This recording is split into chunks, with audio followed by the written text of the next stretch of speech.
Welcome to another Quran study. God willing, today we'll be reading from Surah 11, verse 109.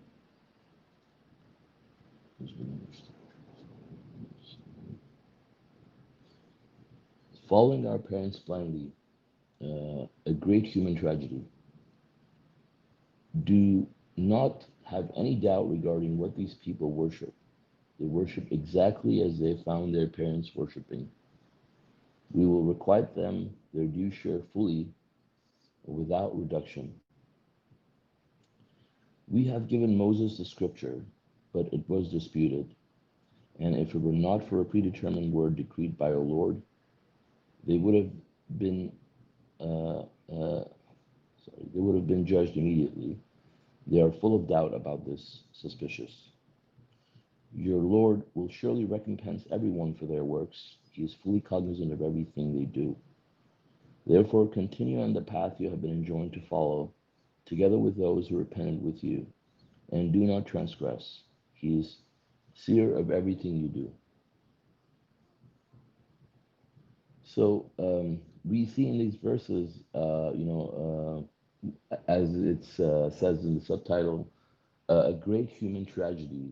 Following the parents blindly. It's a great human tragedy, and the reason why it is millions and millions of people are going to hell this way, and not only are they suffering in this world and are being totally lost, uh, and deprived of God in their lives. I mean, they're just hereafter is all messed up, and they're taking millions of other people with them. It's just like a chain reaction that never stops, and it's such a tragedy because these. I mean, it's a simple thing like they don't pause to ponder upon or question their faith and the practices that they have inherited, um, and they just continue to just be blindly following them. If somebody is born in a certain religion, it's very unlikely that they will identify themselves with another religion. And it's very rare to see that. And God says that these people are full of suspicion, they're full of doubt. God gave the scripture to Moses. It was also disputed, and God says that. I mean, we see, for example, in the case of Moses, these people were given time and chances to repent and to reform and to turn to God, but they didn't. But God had a certain plan, and He let it carry out and gave them enough chances until the Pharaoh and his troops were annihilated. And at the same time, people who showed confidence and trust in God, God saved them, including Moses and the believers that were with him. So this is God's system, and God says that He will surely recompense everyone for their works. He's fully cognizant of everything they do. Um, and God tells us to continue on the path that we have been enjoined to follow, which is the path of monotheism, path of submission, absolute submission to God alone, and together with those who have repented with you, of course, and do not transgress. God is here of everything you do. So, the religion is very simple. Just do. God is saying, asking us to do what we're being commanded to do, and God will recompense the righteous. He knows exactly what's going on, and accordingly, everyone will get paid for their works. Verse 113 says, "Do not lean towards those who have transgressed, lest you incur hell and find no allies to help you against God. Then you end up losers."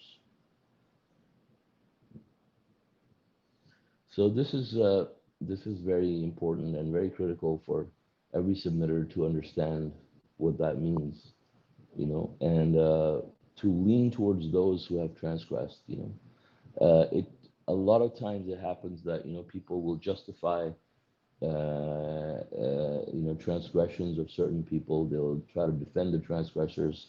They'll sympathize with them. They'll feel sorry for them.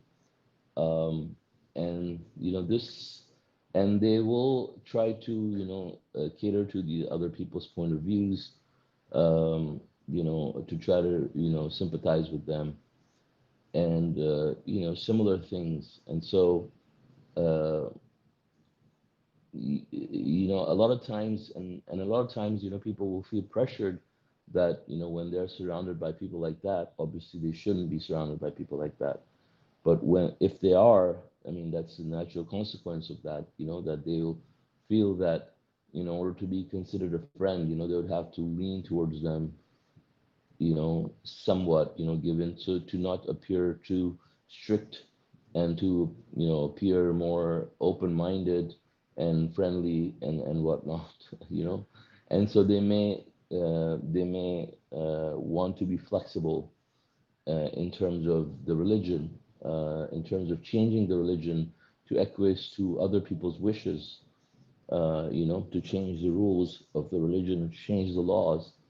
For example, certain people might not like certain aspects of the religion, so they might not like certain prohibitions, for example, alcohol or homosexuality or anything for that matter, right? And there could be people, for example, who believe in that. Like people could gamble, people could have insurance, people could not believe in perfect happiness and health, perfect health in God's kingdom, and things like that. We have seen, dietary prohibitions, and people will actually lean towards them by accepting them into the religion and saying, well, this is their understanding, and they're our brethren, and this and that, and they make excuses for each other, and as a result of that, we normalize and allow these things to be considered part of our religion. When more people, new people join, they'll say, okay, well, in this religion, I can accept this, or it's also an option. I can accept that. I can still be a submitter, for example, and drink, or I can be a submitter and gamble if I want. Things like that. And of course, I'm giving extreme example, but there are subtle examples of that as well. And for example, there are people that will promote circumcision, and then there's people that will say, "Oh yeah, well, this is just one thing." I mean, this is literally something I've heard many times. So it's like, well, this is just one thing. So they're doing it. I mean, let them do it. Why should we, quote unquote, divide over it? It's and then they allow. So then there's people that say, okay, well, we can be submitters and we can believe in it, or we cannot believe in it. So obviously the concept of Quran alone is muddled. And this is what Satan wants. He wants our religion to deteriorate gradually. He wants us to deteriorate. He wants us to lean towards these people, befriend them. Of course, the reason why God says do not befriend hypocrites is so they end up rubbing off on you. You end up becoming like them. You end up leaning towards them. And obviously God doesn't want that for us. So all these rules may be difficult for us to follow, at the time, but these are for our benefit. Sometimes, obviously, we have to go against certain things that might look easy for us. It might be easy to lean towards, seem easy to lean towards these people for the time being, just to not cause any friction or anything like that, right? But then obviously I mean the consequences will follow after, and not just consequences with you, in terms of you deteriorating in your religion, but also other consequences in your own life that you don't want, as a direct consequence of doing things like that, So, for example, you could be tempted to do something that's, against your religion, but at the time it seems good. It's, you feel compelled to do it, but obviously you're going to pay the price later, right? And so everything has a price, and when people do these types of things, it comes with the price, So as long as we are willing to pay the price, for this type of behavior, we can do it, But obviously the thing is, we cannot fool God, and God is aware of everything that goes on in our heads, and we have to be honest. And we have to remember that God knows everything, as He says in these verses. He's fully aware of everything, right? So you cannot hide You can hide your thoughts from yourself, but you cannot hide your thoughts from God, right? God knows even what's in your subconscious that you may not even be aware. It may take you years to find something out uh, about yourself, but God already knows. So we have to remember that this is for our own benefit. To not lean towards those who have transgressed. And God says, "Lest you incur hell."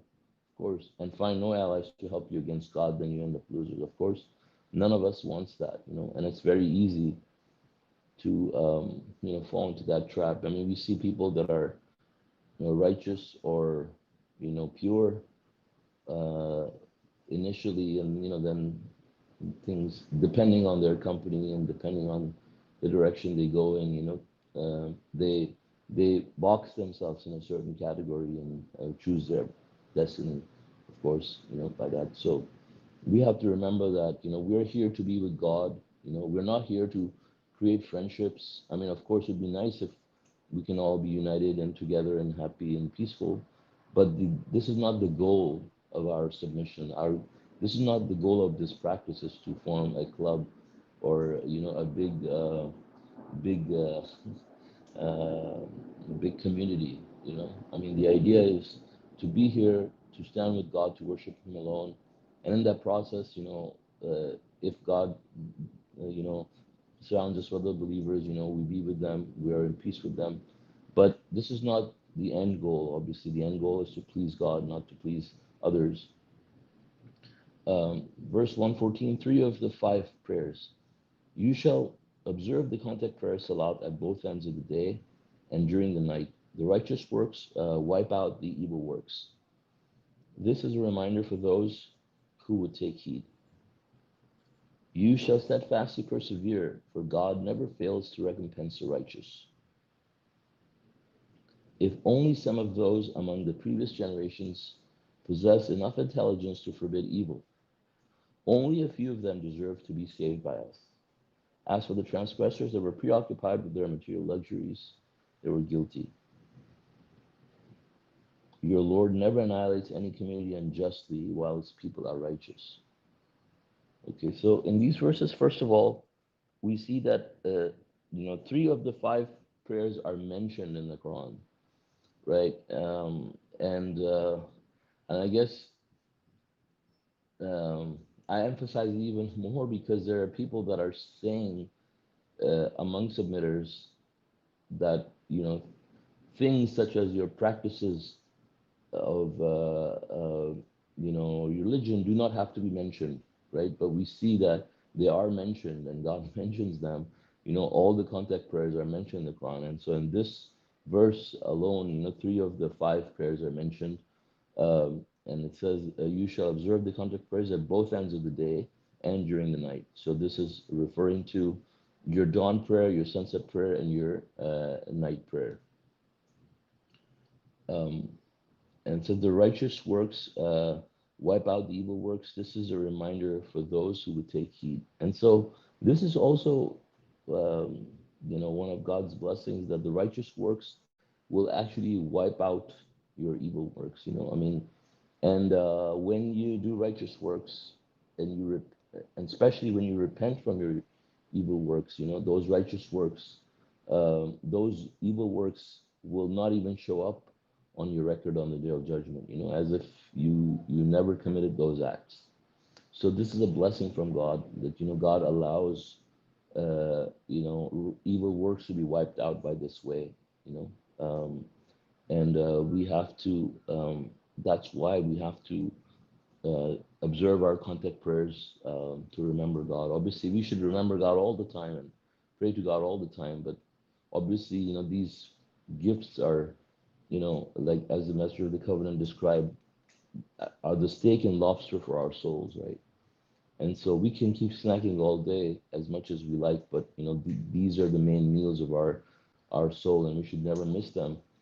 And they also help us to remind us, just not when we're actually doing them, but also when we're thinking about it. Because these are all based on time, and so even when you look at your watch to see how much time you have left for your next prayer, or your phone, um, or the sky for that matter, I mean, it adds towards your worship, because you're thinking about your prayer, you're thinking about God.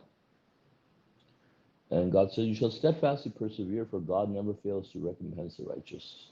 So being steadfast and persevering is, as we know from the Quran, is a quality of the believers. And everywhere in the Quran, we are told that this is a quality of the believers, and we're reminded that we have to do that. Obviously, because God says that nobody despairs from God's mercy except for the disbeliever, right? So if you're not despairing from God's mercy, nothing should stop you from persevering and continuing on your path, and being patient, and just never giving up, never giving up, in hopes of mercy and forgiveness from God, never giving up in hopes of being able to make it, and whatever it is you're working on and you're striving for God, you're hopeful that God will accept it and God will allow it to be accomplished in your lifetime, and God will support you. And so the idea is that you have to do your part. Obviously, you have to, and that includes steadfastly persevering. Obviously, in submission, it is really all about persevering when it comes to our tests specifically.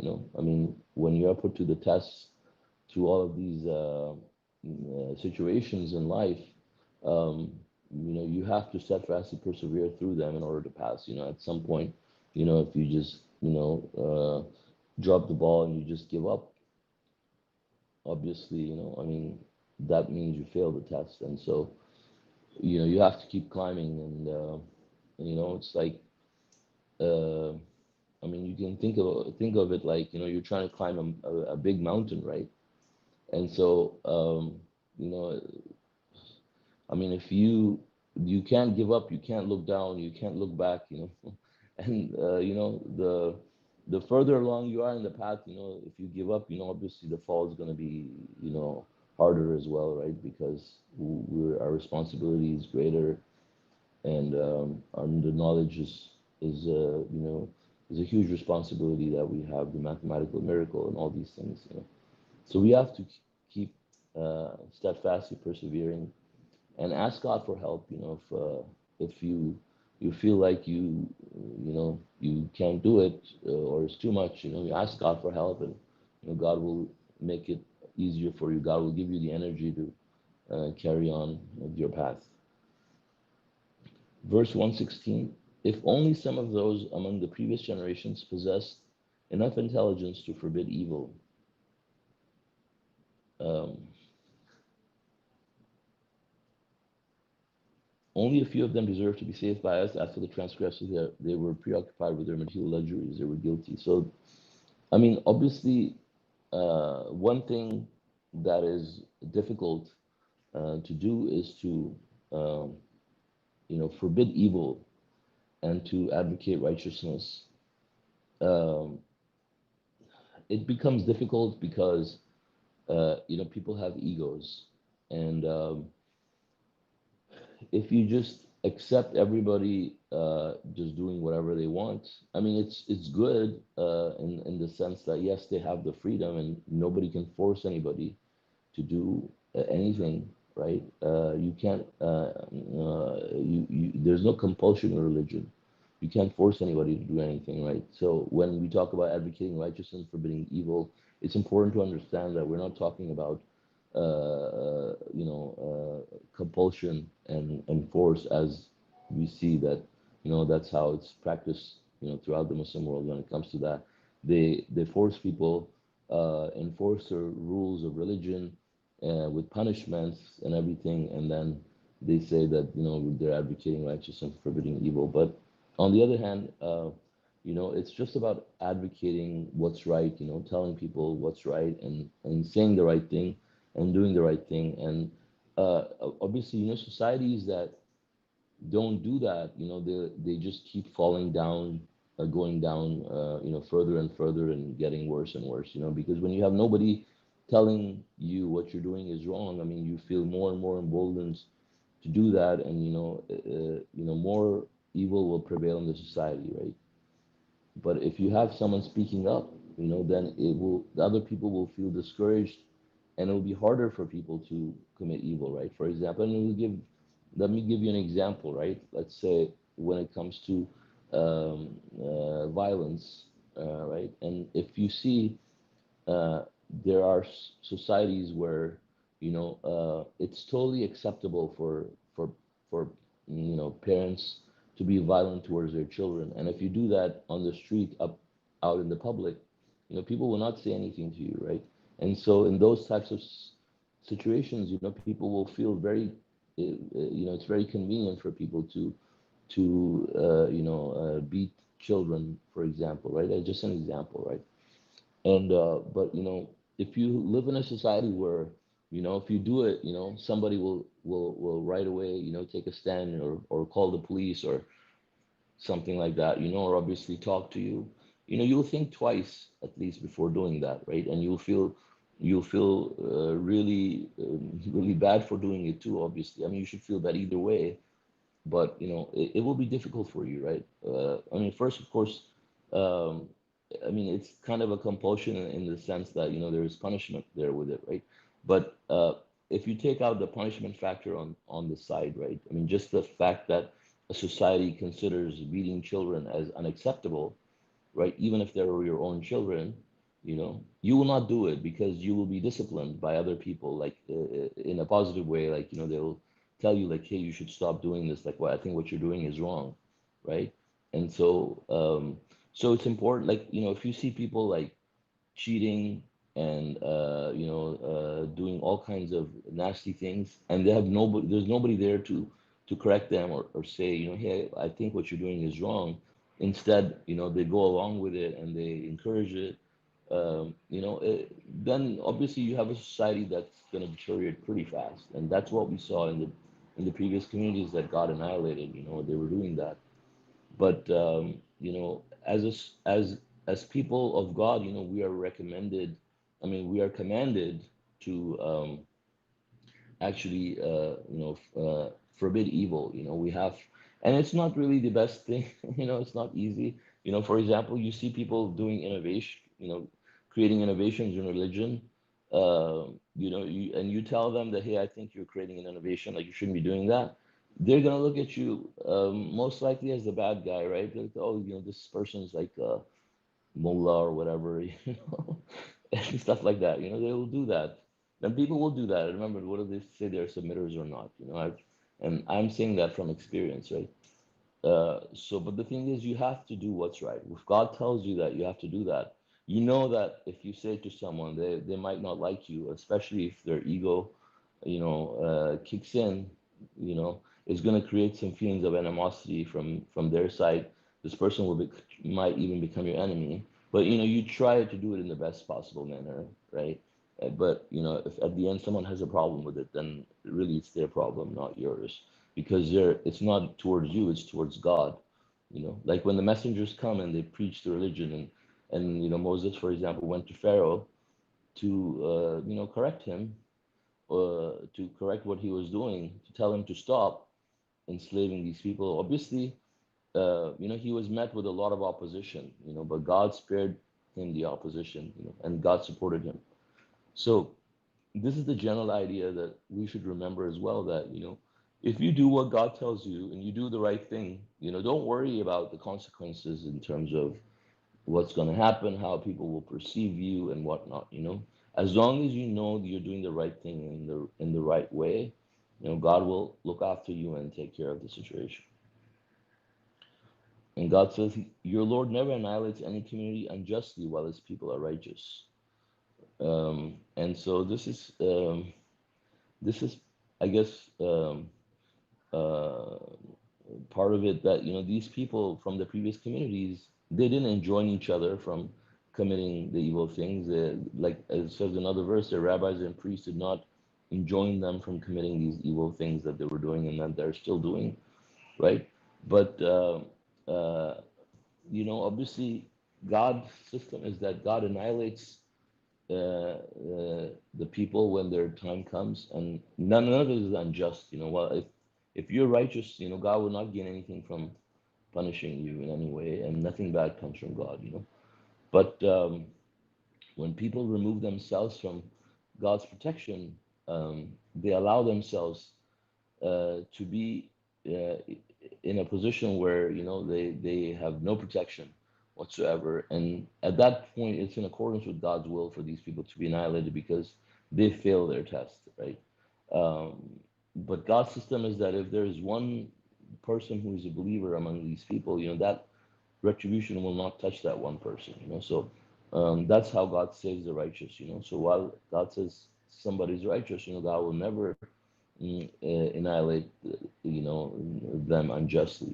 So everything is in accordance with God's will, and He's totally just.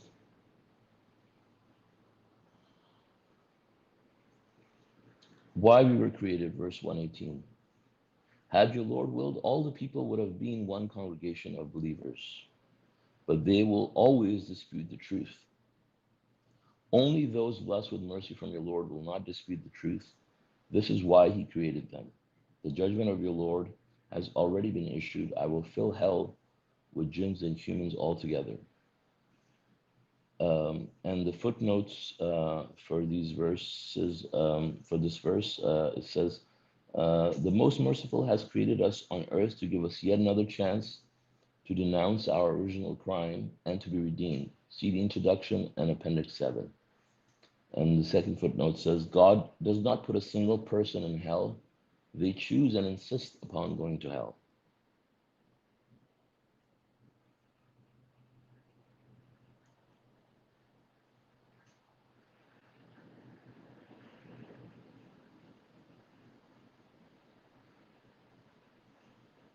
So we see that basically, God says that He created us, and He could have, if He wanted, turned us all into one community of all believers, right? But the thing is that this is not possible because um, this will just defeat the purpose of the test. I mean, obviously, for God, everything is possible, but He would not allow us to believe in this manner, because then it just defeats the whole purpose of this life, where we really sent to show our innermost convictions, and see if we truly side with God or with Satan. And so, as part of this plan, God created us and He gave us the freedom of choice, right? But if we didn't have that, obviously, it'd be very easy for God, with as with everything else, that God could just, in the blink of an eye, create us all into, the best believers. But obviously, He leaves it to us to see what choices we make on our own free will. And you could read more about that in Appendix 7, and especially when it comes to the feud in the high society. That was something that we were all a part of, and we did not side with God, and this is why we ended up coming to this world. Of course, if we choose God, then we will be victorious, and God will save us. So, God willing, I will continue the rest of reading the rest of these verses. Um, and then it says, we narrate to you enough history of the messengers to strengthen your heart. The truth has come to you herein, as well as enlightenments and reminders for the believers. Uh, Say to those who believe, do whatever you can, and so will we. Then wait, we too will wait. To God belongs the future of the heavens and the earth, and all matters are controlled by Him. You shall worship Him and trust in Him. Your Lord is never unaware of anything you do. So, as it says in the footnote here, God says that He never puts a single person in hell, and they choose and insist on going to hell, right?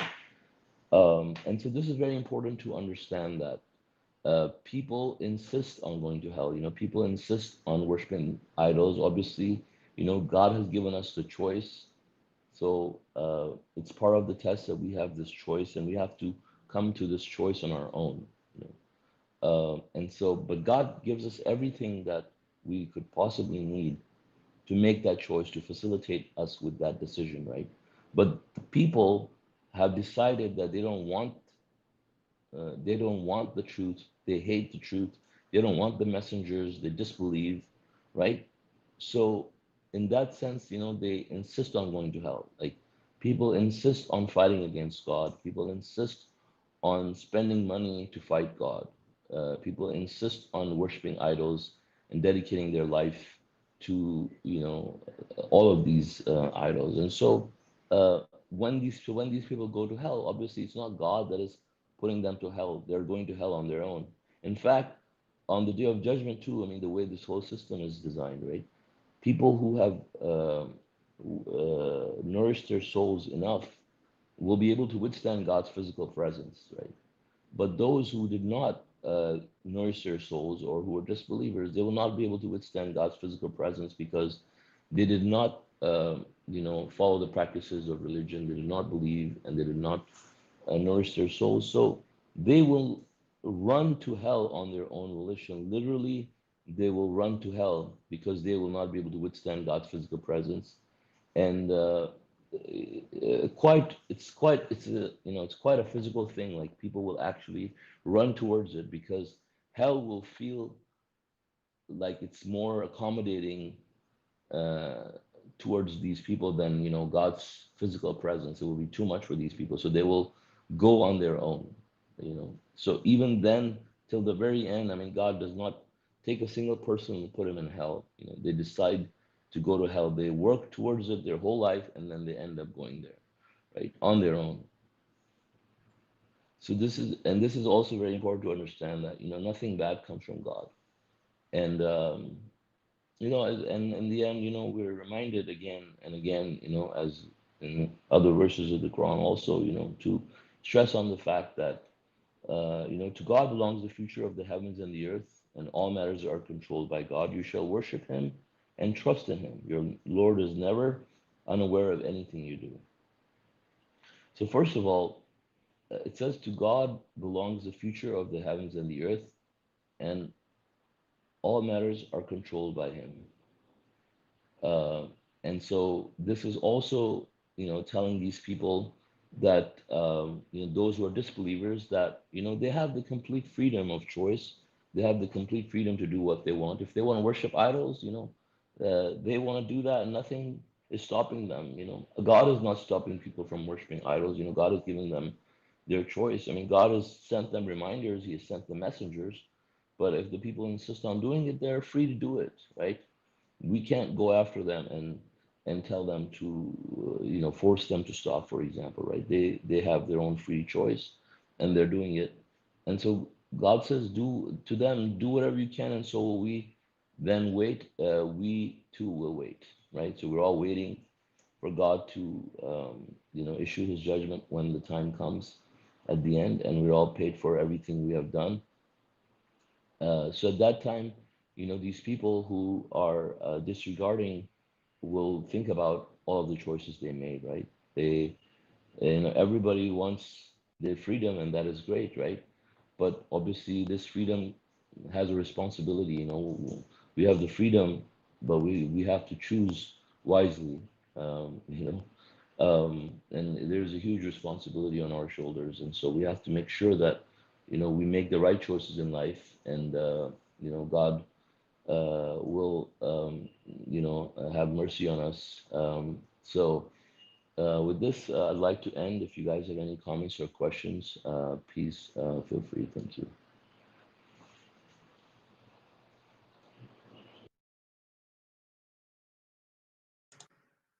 MashaAllah, brother Suleiman. Thank you.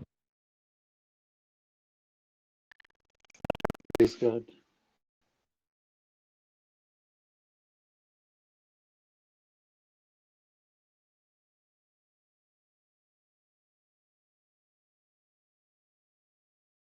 MashaAllah, brother Suleiman. Thank you. You're welcome, Masha. Thank you.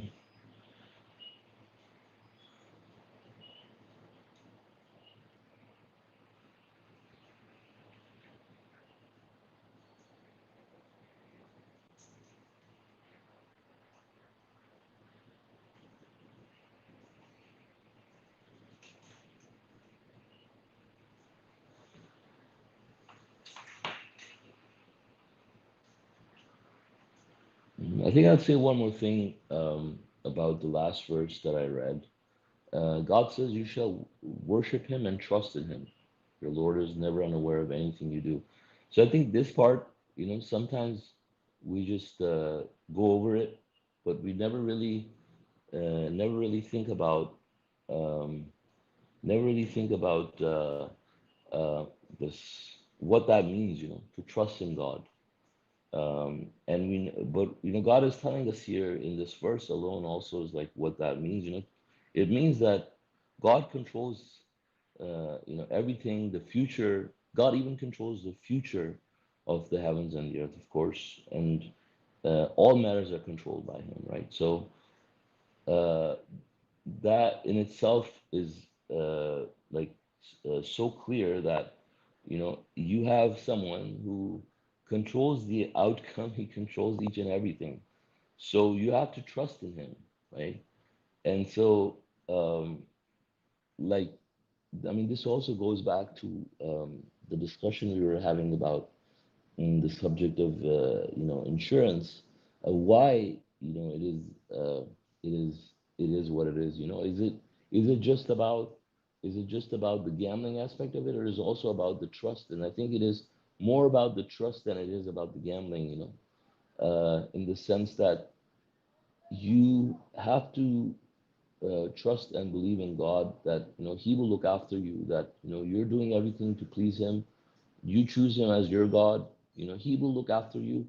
And I think Psalms 91 is so beautiful in how it explains how like in terms of the detail on how God's protection works, right?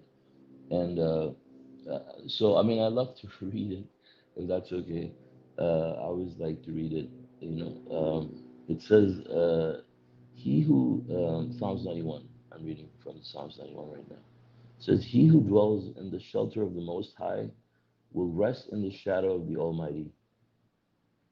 I will say of the Lord, He is my refuge and my fortress, my God, in whom I trust."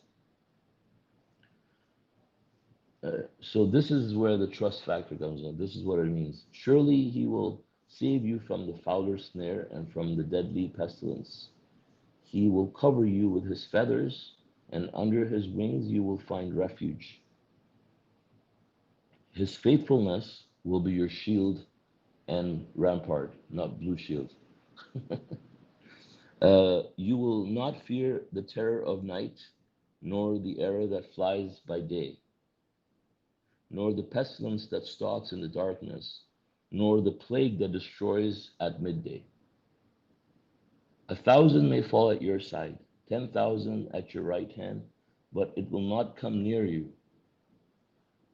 You will only observe with your eyes and see the punishment of the wicked. If you make the Most High your dwelling, even the Lord, who is my refuge, then no harm will befall you, no disaster will come near your tent. For He will command His angels concerning you to guard you in all your ways. They will lift you up in their hands so that you will not strike your foot against a stone. You will tread upon the lion and the cobra. You will trample the great lion and the serpent. Because He loves you, says the Lord, I will rescue him. I will protect him, for he acknowledges my name. He will call upon me, and I will answer him. I will be with him in trouble. I will deliver him and honor him. With long life will I satisfy him and show him my salvation.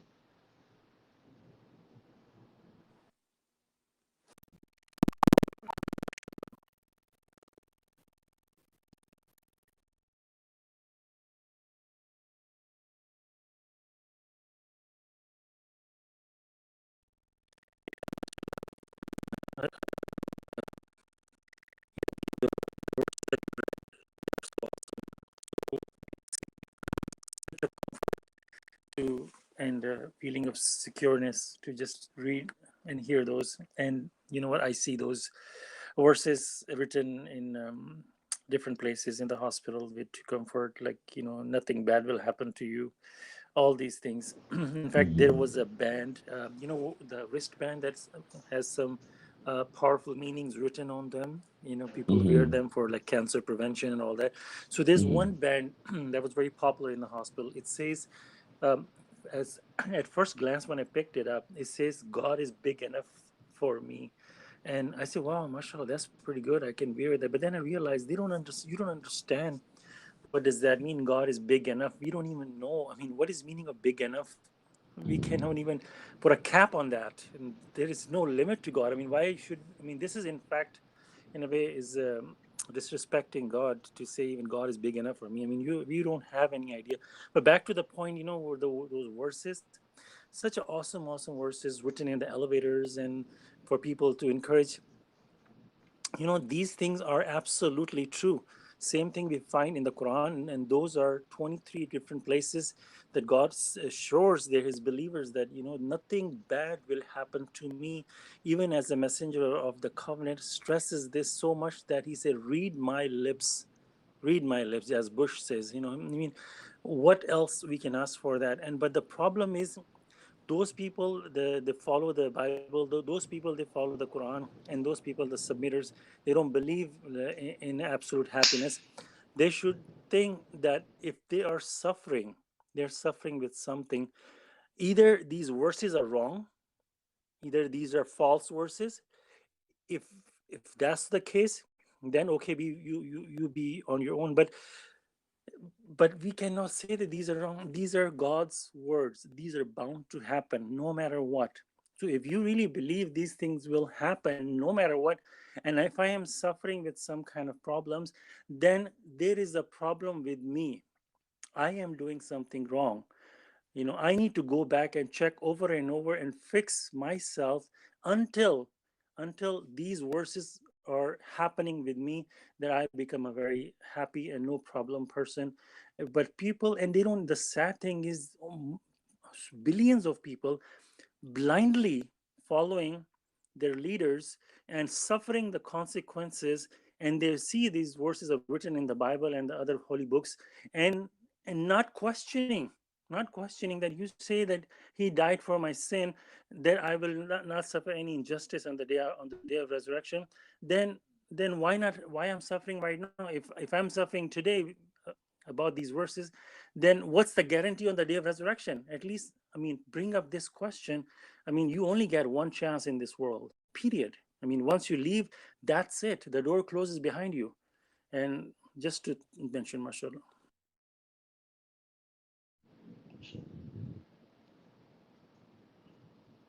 I mean, the thing is, I mean, it's so powerful, like you said, but the thing is, for these people, it doesn't help them at all because they idolize, Jesus. And so even though they say God, God, in their hearts, they're really talking about Jesus. Um, but for a I mean, person who's a monotheist, this is so powerful. God's protection. But for someone who who worships idols, God says it's like he falls from the ground and gets snatched by vultures. You know, I'm paraphrasing. So, hold on. The verse I'm looking for is uh, you shall maintain devotion. So 22 verse 31. You shall maintain your devotion absolutely to God alone. Anyone who sets up any idol beside God is like one who fell from the sky, then gets snatched by vultures or blown away by the wind into a deep ravine. Actually, there's two verses, same verse. Not sure which one it was. I mean, you promise somebody that, okay, you invest here, this will happen, or you do this for me, I'll do this will happen, things like that. In worldly life, that person will come back to you with anger. You said this will happen. Why? You told me that I'm going to invest, I'm going to get this much back. They will just fight with you. with with the fist or whatever, but when it comes to religion, it's so sad, they promise so much, but they fail to deliver, and nobody questions it. Nobody even say a word. Then oh my God, what's going on? I mean, I'm suffering with a lot of problems, and then there are all different kind of excuses that doesn't even make sense. Even you can even make a kid fool a kid. You promise a kid something, that you tell your son, I promise you I'll take you to the park. When you start to make excuse, they will even tell you, Dad, you are making all these excuses. You just don't want to take me to the park. I mean, even a kid Hmm. can understand, but we become so below the level of a kid that we don't even stop and think, that, oh my God, there is something wrong going on here, and maybe I need to go back and check myself. Yeah, and you see, like what I read from the Psalms also, and from those verses that you mentioned in the Quran, it is so perfectly clear, that how uh, how exact and how perfect God's protection is. Like this these verses even, they say like no harm will touch you. Like even before your foot will hit a stone, like the angel will remove it from your way, for example, right? So you'll not even get a scratch, in other words. You will not strike your foot against a stone. They will lift you in their hands, so you will not strike your foot against the stone, right? And so uh, and even if you, it says, you tread upon the lion and the cobra, you will trample the lion and the serpent. So like this is absolute protection, from God, and perfect health, obviously, right? And so I see this as a very serious thing, where people who are claiming to follow submission are trying to convolute this concept, or trying to minimize it for people, because they don't have this manifesting in their own lives, and like you see, like you talked about the problems, Ali, like how, I mean, if you see, these types of people have these kinds of problems. I mean, and not just like problems like, you just, maybe if you know somebody in detail, you find out, like it's like it's like everywhere. It's so obvious, like you go to their gathering or something, they're like full of misery. They're announcing, so and so got cancer, five people died of cancer, or four people die every year, you know, and then they have like their obituaries and stuff, and then you see people on wheelchairs and all this type of stuff. I mean, it's like so obvious, right? But still, like it doesn't allow these people to think about it, right? And and the fact that we talk about these things so much, and then we still have, I mean, and there's still, I mean, there's stuff that I can't say, but like there's still people, that will listen to these things, and then they'll still go and they'll defend them, you know um it's just I mean, it's just uh, how like they're distorting the message, because they're taking the beauty out of the message. This is the beauty of submission. Like when you tell somebody that, hey, God promises a happy life for you, perfect health, wealth, and happiness. This is amazing, because that's what everybody wants. But you take that out from the message, and then you try to give them the message. It's not the same, right? And they're doing that to submission, and and and it's just so wrong on so many levels. And still, you see people that are aware of these things, and they're still, going and defending them. Anyways.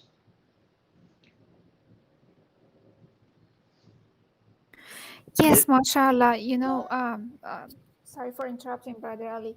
Actually, the thing is that we are so deeply programmed with negative thoughts, and it takes us a while to, or maybe years, depending on the person, that we just remember and remind ourselves that, okay, wake up. This is not the way you are living, is not what God has intended. God wants happiness for you. He's merciful, but we are programmed that if something bad is happening, it's just, it could be a test, Or what if it's a retribution? I mean, God is not testing us all the time. We are not that important. It's something we are doing wrong. It's actually Satan is taking authorization from God to do things and make us miserable. But we are I mean, we are programmed because we were raised in a society that, like everybody, I mean, we didn't see any submitters, or like the term submission, or I mean, Islam was defined differently for us. And right now, this is, alhamdulillah, great news that if we just reprogram ourselves by trusting God, by doing the commandments, then we will see all this blessing and then happiness and health and wealth in our life. But it just takes time and practice. For instance, we tend to rely on ourselves instead of trusting God. Sometimes something happens, something unexpected happens, and you just want to take control. You want to do something instead of going and praying first and just keeping yourself cool and just trying to, be calm as possible. But sometimes we try to use like white lies or things like that, the little white lies, and then you get a pinch. Even as a submitter, this happened to me like a couple of days ago. So it's because I am programmed. I don't know how to fully trust God and how to fully receive His mercy. There's something wrong with me. And as submitters, we are blessed with the fact that we can easily see what was wrong and what I did.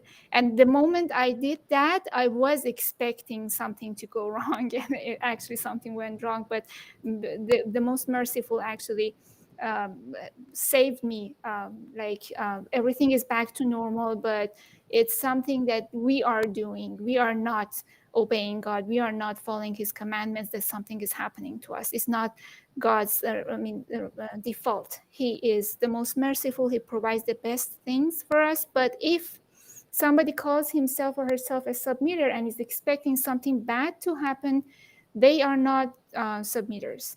They are not just, they're just, as you said, Brother Suleman, they're just like destroying the beauty of the message.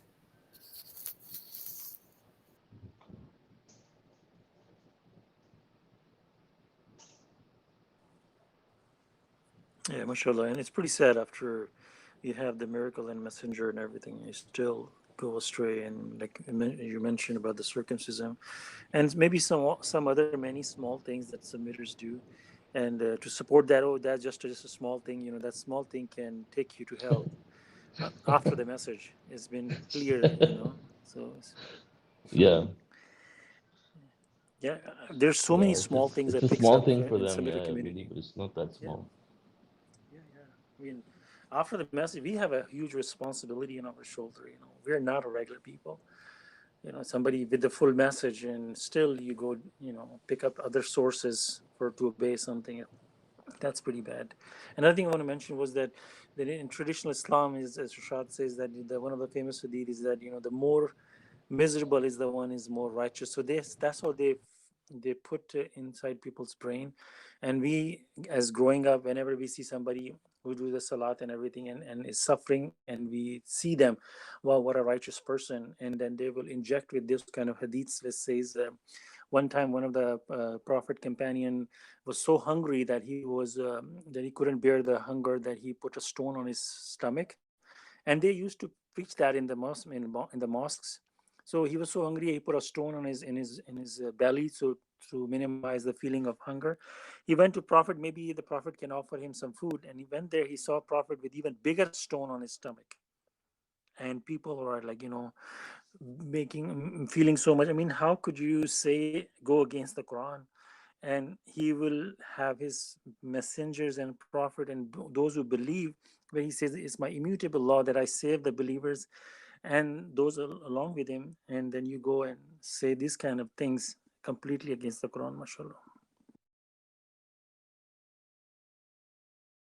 The same, actually, a story exists in Shiite community, and it's about. It is said about the Ahlul Bayt of Prophet Muhammad that one night they were fasting during the day, and then at night they wanted to like break their fast and finish their fast, but then um, somebody came to the door and they gave all their food to that poor person.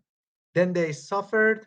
The next day that happened. The next day after that that happened. And you know, it is, these are all the stories of Satan that wants to show that good people should be suffering. I mean, unfortunately, that's the case with the Islamic societies. And people think that the more they are suffering, the more problems they have, the more they are sick and ill physically, the more they are closer to God. Unfortunately, this is the thought which exists in actually, I think one way or another, the same story exists in different countries.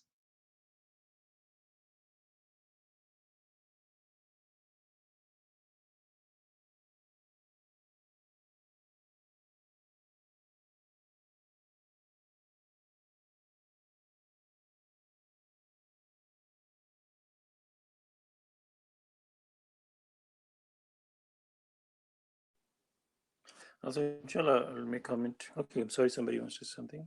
I can come back. No, go ahead.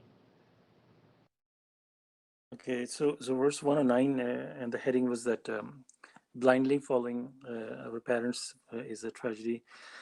If you really see the religions in the world, anywhere you go, what do you see? A common problem that no matter where you are born, you're born in Hindu, Sikh, Buddha, or Christian, or anywhere, you know, you are like, you believe that this is the right path, and you point finger at everybody else, and no matter what it is. So, you know, as a common sense, you know, one should ask this question, that that as we were born in Muslim family, and then we were told that this is the right path. Even our own religion was divided into so many sects. Even in my own family, pretty much half and half was Shia and half was Sunni, and they were even pointing finger at each other within the same religion, that no, you are wrong, we are right, this is the right path. And within the Sunnis, they have so many different sects where they are doing different things. And I don't have too much knowledge about Shia, but probably they have also have many sects. We, even within that, no matter what they're born, they see this is the right path. So one should question that, what if I was born in their culture? Would I be still saying, like, if a Muslim person should think that if I was born in a Hindu religion, would I still say that Muslim is the right person? No, I will say the Hindu is the right person. That is the core of the, you know, if you can say, the where you can start to solve this problem, that, you know, that there is a problem somewhere. You know, everybody is saying the same thing. So God will not put, like, for example, if Islam was the perfect religion, God will not put somebody who's in, one person born in Hindu and one person born in Muslim, and the Muslim person has to do nothing. He just follows religion and goes to heaven. On the day of resurrection, the person born in a Hindu religion can ask God that, you know, why did you, God, my Lord, have me born in Hindu, and this guy born in a perfect religion? So this one goes to heaven. What's my fault? So that is not fair, right? So every religion is injected with falsehood. That's how the term test begins. You know, every religion, you have to, God tests everyone, no matter where you are, even down to people they born in a submitter families. I've noticed that they go through their own trial of tests. It's not that you were born in a submitter family and you think that I'm going to be saved. No, you will be tested. Who is your God, basically? Otherwise, Rashad, as his family would have been the devoted people right now. His own family is going through crisis. And we see the same problem with the messengers and prophet in the past. So no matter where you're born, it doesn't even matter. That's why a lot of Muslim people, they just blindly believe that this is the right path. Absolutely, this is what you do. You go. No, you have to go and read through what your religion says and come to the conclusion that, who is my God? First thing we need to learn is who God is and who is my God, and and follow the trail, mashallah.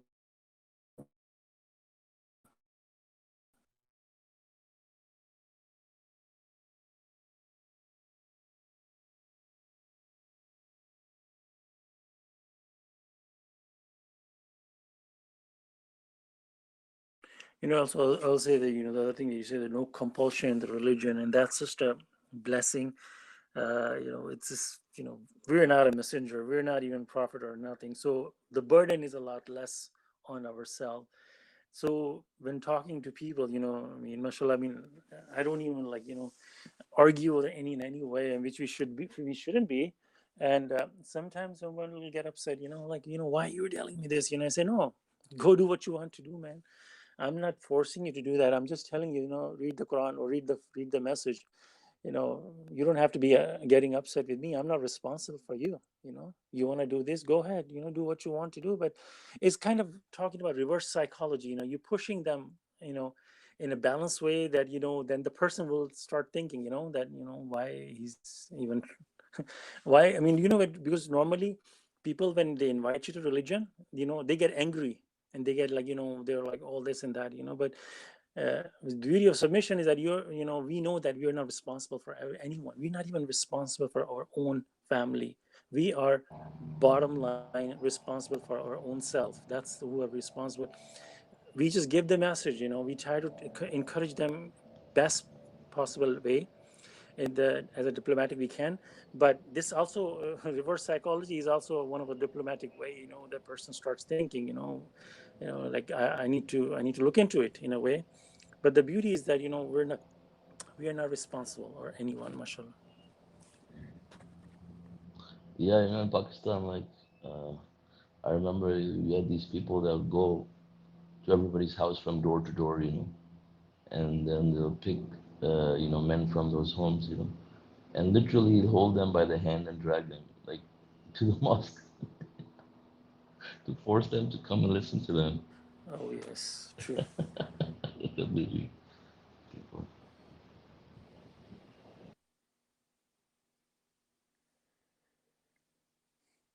Yeah, that's the tragedy in the whole world. It's not the hunger, the poor people, Mm-hmm. or the famine or war or anything. The biggest tragedy in the Mm-hmm. whole world is that people are heedless, and they don't know why are they here on earth, and missing the whole point. Yeah, and the funny thing is, I just found out that the Saudi government, they're the Tablighi, they hate the Saudis, right? Because they say they are Wahhabi, because they are so, I mean, they're like very much idol worshipping of Muhammad, more than the Saudis in a way, right? Like they send all those darus and stuff all the time and stuff. So the Saudis don't like them, and they don't like the Saudis. And so I just found out the other day that Saudi government declared that the Tablighi Jamaat is a terrorist organization. Like they have nothing to do with terrorism. Even the U.S. monitors them all the time. But out of their whatever disagreements that they have religious. Yes. What's the name So of the sorry? What's the name of the group? Tablighi Jamaat. Tablighi, Tablighi Jamaat. Jamaat. TJ in short. Like TJ Maxx.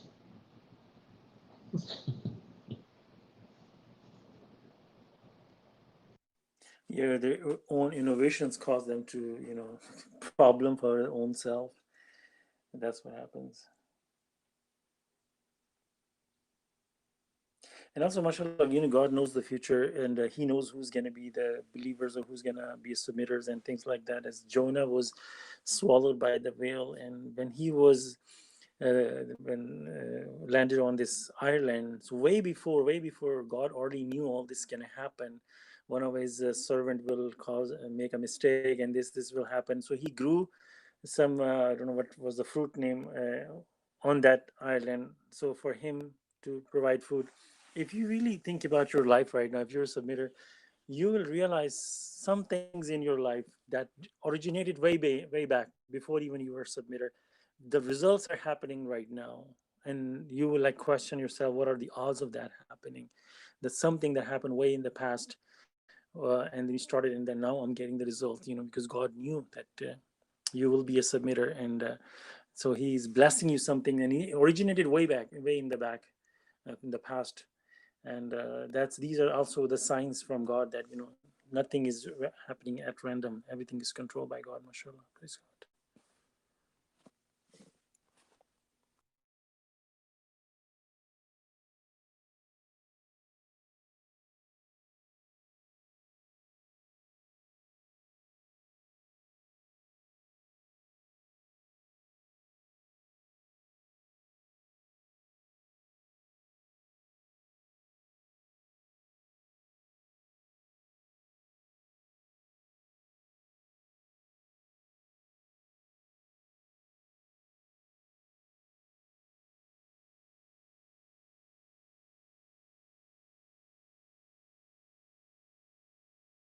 Inshallah. Okay, so if there are no other comments or questions, God willing, we can conclude the study.